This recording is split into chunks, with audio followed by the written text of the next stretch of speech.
Hi everybody, welcome back. A few weeks ago I did this painting here. This it's a rainbow Dutch pour on a black base.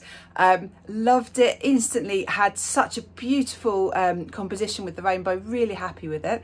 I'm going to do the same but on a white base, so another rainbow, the same colours in the same order, the same technique, but on the white base, just to see the difference, so I can compare the two, see what it looks like. So excited to start this one. I'm using a 50 by 60 centimetre canvas, so I'm just going to lay my white base coat down.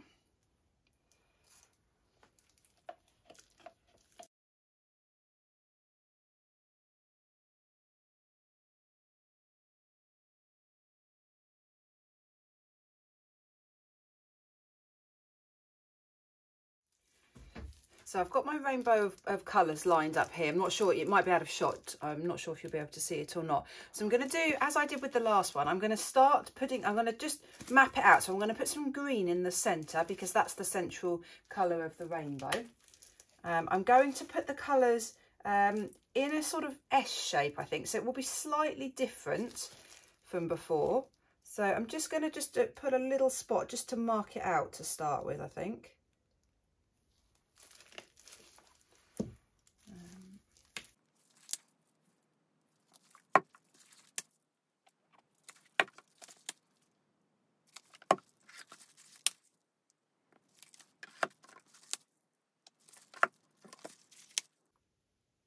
Right, that's the rough plan, although this red should be over here because I forgot I wanted to go in a curve.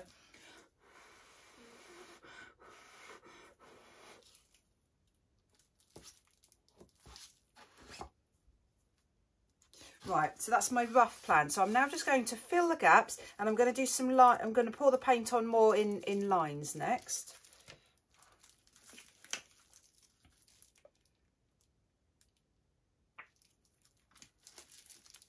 And all the colours will overlap each other a bit. And also I want to get quite a bit of paint on, so that there's not, I don't want too much negative space. So the more paint I can put on in the centre here, I think the better.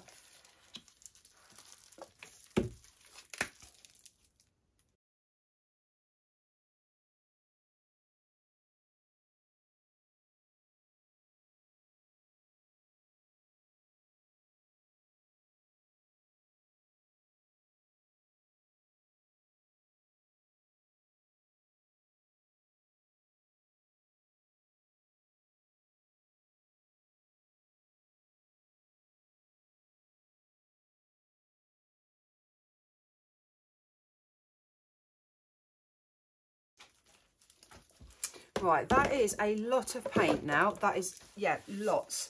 So I'm going to stop there. So I've got a really pretty rainbow, and it really, all the colours are really blending in.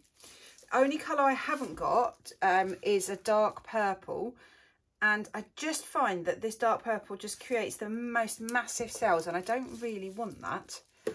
So I think I'm going to leave it like that. I've got some iridescent, so I've got an orange iridescent, green iridescent, green blue, and then the violet blue as well. So I think, oh, and the red. So I've got quite a lot of iridescence in here. So that's, I'm hoping that will work quite nicely. I think, how shall I do this? Should I start from one end? Just keep looking back to the other painting. That's what I did last time. I started from one end. I started from the pink end and then blew it this way. So I think I might do the same. But in fact, I think I'm going to turn the canvas so it's more of a portrait. Being right-handed, I think I will just find that easier. Right, I feel really nervous about this. I get so nervous about Dutch pours for some reason. So I'm going to start, and I'm just going to blow at about 45-degree angles out. See what happens.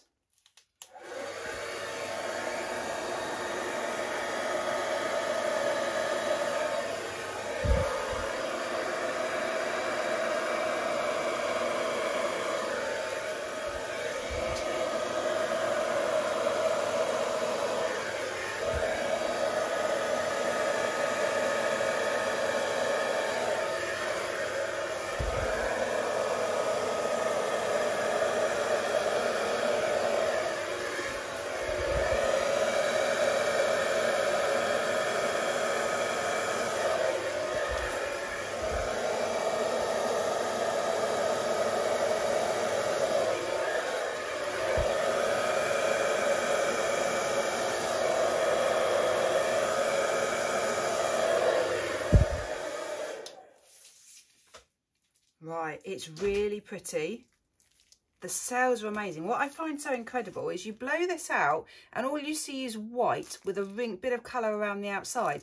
And that's because the white is over the top, the colours are underneath. And look at these colours coming through. It happened there and it happened there and a little bit here. I'm not quite happy with my composition.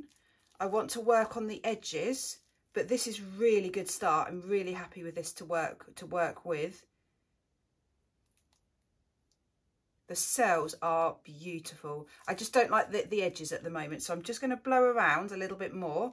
I like the amount of white negative space I've got at the edges. Happy with that.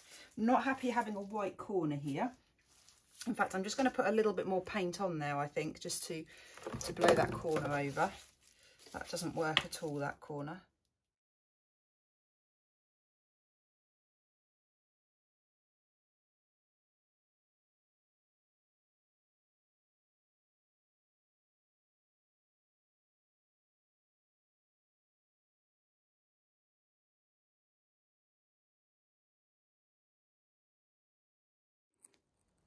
Now I'm confused. I was really happy with the one on the black base, but I'm now really drawn to the white base. Love it. What just bright, colourful, powerful, vibrant rainbow it is. Just it's such strong colours throughout the centre, ending in that really strong red. And just look at these details. So this is the bit that fascinated me the most, because after I stopped blowing with the hairdryer, this was white. None of this was here. This has just appeared. So these colours were underneath the white. As I blew the white over the top, it rolled under and then blew a white over the top. And then these colours have just come up from underneath. So you've got this amazing white lacing just where the colours have pushed up through. And then the same with the purple. And then the same with this section over here with the blues and the green. It wasn't there. It was just white. And then the colours have just pushed up through the surface of the white to create the cells. There's something very relaxing about the pink and purple section. And then this bit here is beautiful, where you just start to get the introduction of the blue. Lovely pale corner at the side, at this edge, sorry. And then you go up into this really sort of bright, passionate red section. Again, lots of really pretty cells. A little bit of the green has reached up there. Actually, it's reached up all the way here into the red. But look at that red. It's so rich and deep with beautiful, beautiful cells. So I am really, really happy with this. The colour was bowing into the green was coming into the purple a bit. So I've just blown around a little bit there, and it was also doing it again there. So I've just tried to blow around just to try and stop the paint encroaching on the other petals. But wow, really happy. I just cannot get over this bit. How that has evolved. That is just incredible. In fact, if I think about it, I'll try and do a time-lapsed section to show you what I mean when I first blew it out to the result I've got now. I'll see if I can do that. Great. I will be back when this is dry.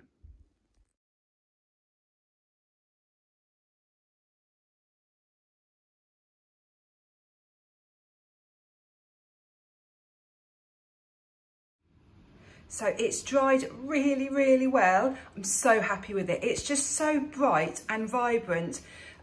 Really, really pleased. I'll take you straight in to show you my favourite section. Just look at those cells. You've got tiny ones and larger ones. I didn't torch this, so this is generated just by the paint interacting with that white and popping up. So pretty. This is a bit more subtle because the orange and the red, you've got a little bit less contrast. Such a strong, powerful red section there. That's where the green went up. And then another amazing section of cells here. Again, that popped up from the white. And then a few cells in the purple. So it's interesting that different colours react differently. And so, yeah, you've definitely got more cells within the green here and the blue up here. So it's really, I think it's the green that's really popping up in both sections. You've got some cells in here, although they're very subtle because that's the iridescent green popping up through the blue. And then the green, yeah, I think looking back at it, I think actually it's the green that's popping up. And also the orange. So they're the two iridescent colours I think that seem to be making the most sales. So yeah, really happy with this. It's just so bright and happy and fun. So please let me know what you think. I'm going to get the black one and also compare the two so you can see them side by side. So here they both are. Not a perfect comparison because they're different size canvases, but which do you prefer? Now seeing them now, I think I prefer the black. I think I prefer the composition of the one on the black actually, because there's less negative space. I don't know, which do you think works best? Yeah, really happy with both of them. Let me know, black base or white base, which do you prefer? Great, thank you so much for watching. Please do hit the thumbs up button if you like this painting. Great, take care everyone. Bye.